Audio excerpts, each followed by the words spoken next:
All right, now we're looking for some damage on the wiring harness for this fan that's not working over here.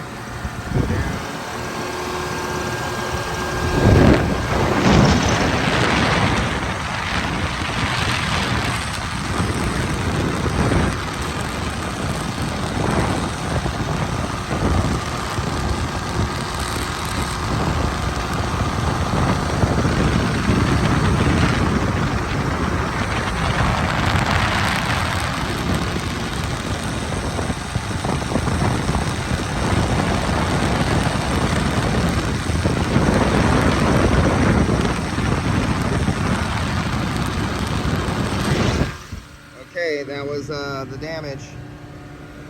And I don't see bare metal, but it was smashed in the front, and it was smashed hard enough that it took that wiring harness and smashed it up against the exhaust right there.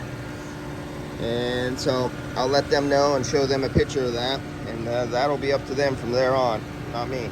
All right, see you guys.